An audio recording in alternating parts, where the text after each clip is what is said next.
Semenjak saat itu keluarga Mas Harjo menganggap keluargamu adalah saudaranya. Mulai dari rumah kalian yang bersebelahan, kakekmu disekolahkan yang sama dengan kakeknya Haji.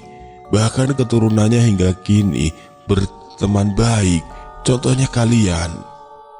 Teruslah kalian berdua berhubungan baik sebagaimana leluhur kalian yang saling menjaga satu sama lain. Jika ada pertengkaran, maka saling mengalahlah di antara kalian. Sesungguhnya pertemanan keluarga kalian telah terjalin lama. Sesaat setelah mengatakan hal itu, tiba-tiba seorang warga berlari cepat, kemudian berhenti di depan kami. Nafasnya tidak teratur, wajahnya menunjukkan kepanikan yang luar biasa. Kakek bangkit, kemudian berjalan ke hadapan pria tersebut. "Tenang, ada apa, Di?" Pria itu tertahan. "Anu apa?" tanya kakek berusaha menenangkan. Warga itu memandang lekat ketiga anak muda yang berada di belakang kakek. Ada keraguan di dalam wajahnya. "Tidak apa," ujar kakek seakan mengerti. Kemudian laki-laki itu membisikkan sesuatu di telinga kakek, sehingga Aji, Gilang, dan Dimas tidak tahu apa yang dibicarakannya. Setelah itu ia pergi dengan langkah yang cepat. "Sepertinya malam ini akan panjang, karena sekarang adalah waktunya," tegas kakek sembari masuk ke dalam rumah dengan meninggalkan wajah cengeng pada anak-anak muda tanggung yang tidak kunjung mengerti. Kakek kembali setelah beberapa lama masuk ke dalam rumah. Ketiga anak muda itu bertanya-tanya mau kemana ia tengah malam begini. Apalagi suasana malam itu lumayan dingin karena sore hari desanya turun hujan. "Kemana, kek?" tanya Dimas. Kakek berhenti menoleh kepada mereka bertiga sekilas. "Kalian boleh ikut, tapi apapun yang kalian tahu, simpanlah saja untuk kalian," jawab kakek berjalan pergi. Seakan tidak mau ketinggalan, dengan sigap anak-anak muda itu segera menyusul kakek. Suasana malam itu hening. Mereka bertiga masih mengikuti langkah kakek, yang dimana mereka bertiga pun tidak tahu arah pastinya. Sampai ketika mereka berada di sebuah rumah salah satu warga, Aji dan Gilang tidak mengenali siapa gerangan pemilik rumah. Ada apa ini?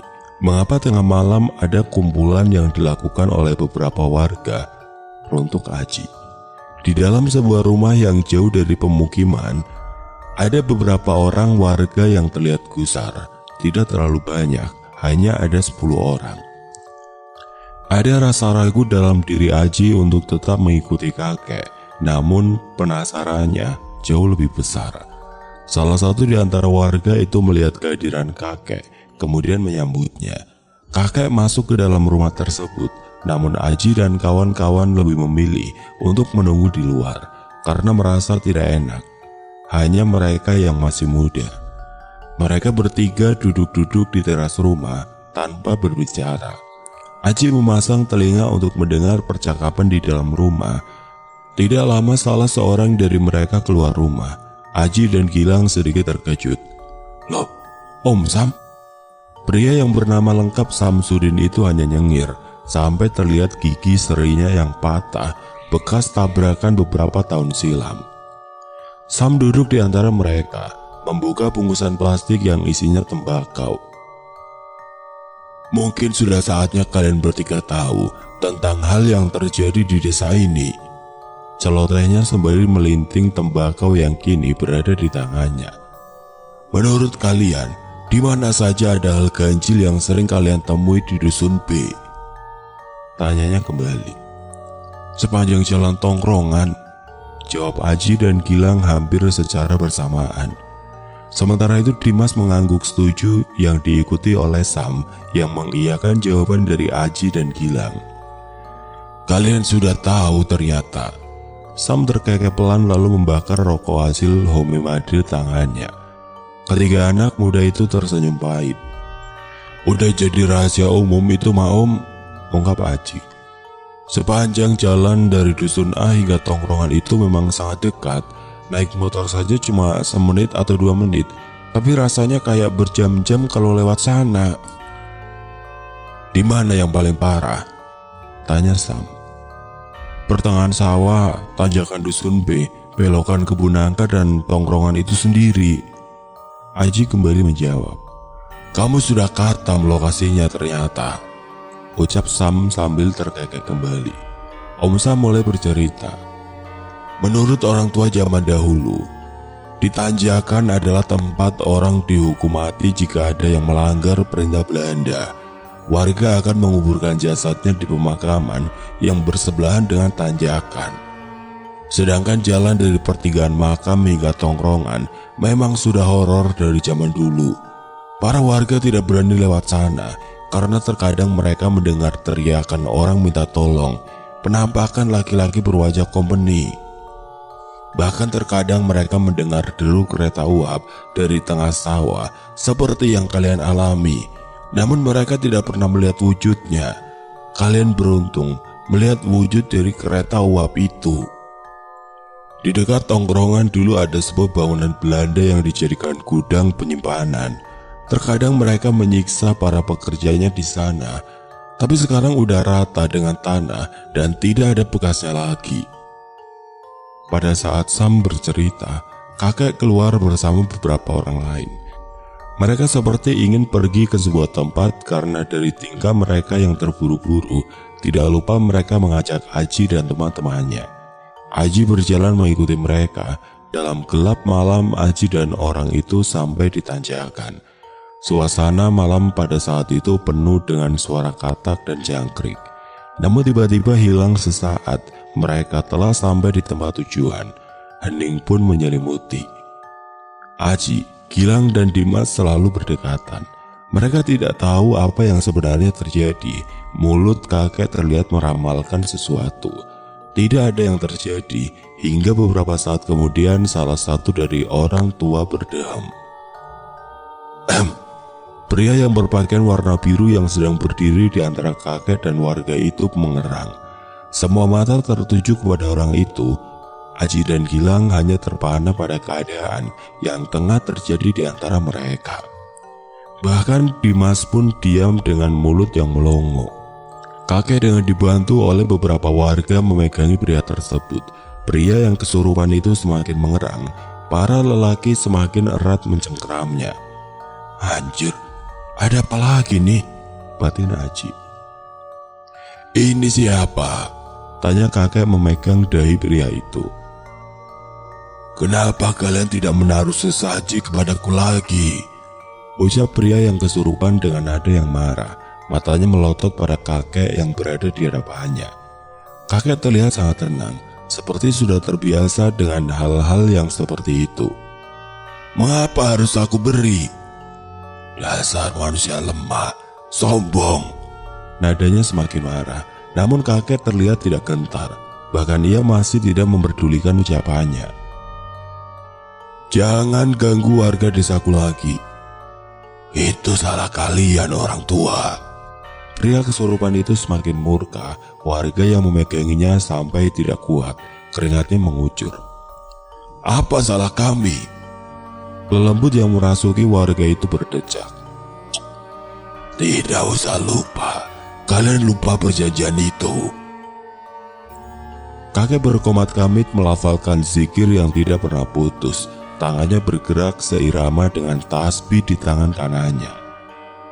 Perjanjian apa? Kami tidak pernah melakukan perjanjian, tegas kakek. Di tengah perbincangan antara kakek dan lelembut itu, Aji menyeret Gilang untuk mendekati Sam. Sebenarnya ada apa om? Tanya Aji berbisik. Sam menoleh, memandang sosok keturunan dari orang yang dihormati oleh keluarganya. Sedikit bimbang, akhirnya ia membuka suara. Kau tahu, jika di sepanjang jalan ini setiap tahun diadakan upacara hasil bumi? Tanya Sam pelan. Aji dan Gilang mengangguk. Mereka tahu dulu sepanjang tahun ada upacara adat yang intinya terima kasih pada alam untuk hasil panen masyarakat. Sebenarnya, ada kisah di balik itu. Lewat gestur tubuh Aji seakan bertanya ada apa gerangan. Mengerti dengan kode yang diberikan oleh Aji, Sam segera menarik kedua tangan anak berusia tanggung tersebut, berjalan menjauhi sekumpulan warga. Aji dan Gilang semakin penasaran, rasa keingintahuannya memuncak. Ada apa di balik tradisi itu?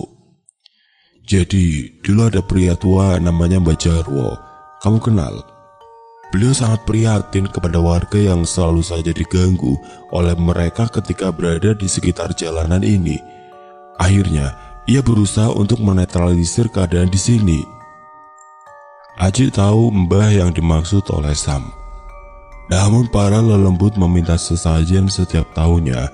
Maka dari itu, Mbah Jarwo menyarankan untuk upacara hasil bumi sebagai tanda terima kasih kepada alam karena hasil panen yang melimpah. Padahal di balik itu ada sesuatu yang lain. Mbah Jarwo menggunakan tradisi itu sebagai sesajen untuk para lelembut, dengan syarat mereka tidak mengganggu warga yang melintas di jalan tersebut. Mereka tidak meminta tumbal, mereka hanya ingin makanan. Maka dari itu, Mbah Jarwo setuju. Mbah Jarwo sebenarnya tidak salah, dia juga niatnya baik untuk warga, agar tidak selalu diganggu oleh lelembut-lelembut itu. Lagi pula semenjak itu memang para warga jarang terganggu. Semua terbilang aman, bahkan ada warga yang mendirikan rumah di sana. Namun beberapa tahun yang lalu Mbah Jarwo meninggal. Para warga juga sudah meninggalkan tradisi tersebut. Jadi beberapa tahun belakangan mereka tidak diberi sajen atau membuat mereka marah, lalu kembali memunculkan eksistensinya. Apalagi saat ini adalah tanggalnya, tanggal di mana kita biasa membuat tradisi itu. Makanya beberapa malam sebelumnya, hampir semua warga pasti dilihatkan eksistensinya mereka. Tidak hanya kalian saja kok yang diganggu oleh mereka. Hal ini membuat kakek dan beberapa warga yang tahu tentang sesajen tersebut untuk turun tangan. Sebenarnya bisa saja kita membuat tradisi itu kembali. Namun ada beberapa hal yang membuat kami tidak melakukannya lagi. Terang Om Sam panjang lebar. Kenapa memangnya Om? Tanya Gilang penasaran. Sedangkan Aji semakin mengerti dengan keadaan jalanan itu. Sedikit demi sedikit kisah kelam yang terjadi di desanya terbongkar. Nanti kalian tanya saja kepada kakek. Aji kembali menengok kepada kakek. Sepertinya keadaan saat itu telah terkendali olehnya. Mereka bertiga kembali menghampiri kakek yang tengah memberi minum kepada warga yang menjadi mediator. Sepertinya warga itu telah sadar. Suara sholawat mulai terdengar dari masjid desa, tanda bahwa waktu kini sudah mulai waktu subuh. Kakek berjalan mendekati Aji, Gilang, dan Dimas, lalu mengajaknya untuk sholat. Kek, ucap Aji pelan di sela perjalanan. Iya, jawab kakek tanpa menengok. Matanya lurus. Kenapa kakek tidak melanjutkan tradisi Mbah Jarwo? Kakek berhenti, menengok remaja labil yang sepertinya sudah tahu tentang apa yang terjadi di desa ini. Sekilas bibirnya membentuk sebuah sudut lekungan. Percayalah nak, suatu saat nanti di saat kamu sudah berkeluarga, desa ini akan menjadi ramai. Tidak sepi seperti pada saat ini. Tempat itu tidak akan seangker dahulu. Akan banyak rumah di sekitar sepanjang jalan tongkrongan. Walaupun tidak menutup kemungkinan jika warga akan tetap melihat atau merasakan hal mistis, tapi tidak akan semencekam saat ini. Biarlah tradisi dan keangkeran tempat ini akan terlupakan seiring berjalannya waktu. Kakek berhenti mengucap untuk beberapa saat. Wajahnya terlihat optimis dengan ucapannya. Tapi para warga tidak akan pernah lupa bahwasanya tempat ini pernah menjadi titik sejarah di desanya. Saat ini desa yang terdiri dari beberapa dusun itu mulai ramai. Sepanjang jalan tongkrongan saja sudah banyak dibangun rumah-rumah penduduk. Namun kesan horornya masih ada kok. Masih ada warga yang mengaku melihat ini dan itu di sana. Tongkrongannya pun masih ada. Kini orang yang jualannya udah tua, udah punya cucu. Namun beliau masih kelihatan bugar dan senang jika masih banyak orang yang nongkrong di warungnya. Katanya keinget zaman remajanya dulu. Tapi sampai saat ini anak remaja yang nongkrong di sana itu masih pada takut kalau pulang sendiri. Walaupun sudah ramai dengan rumah warga, tapi kesan horornya masih ada. Belum lagi beberapa kejadian janggal di sekitar tongkrongan. Oh iya, dari pertigaan pemakaman sampai belokan pohon nangka itu sampai sekarang gak ada lampunya. Jadi masih gelap. Ya karena kalau dipasang lampu, seminggu kemudian lampunya pecah. Pak RT dan warga sudah males untuk memperbaikinya. Tanjakannya juga masih gak ada penerangannya. Pohon jambu mete masih ada, bahkan kini gede banget pohonnya. Nambah kesan horor suasana jika malam-malam melintas di jalan itu.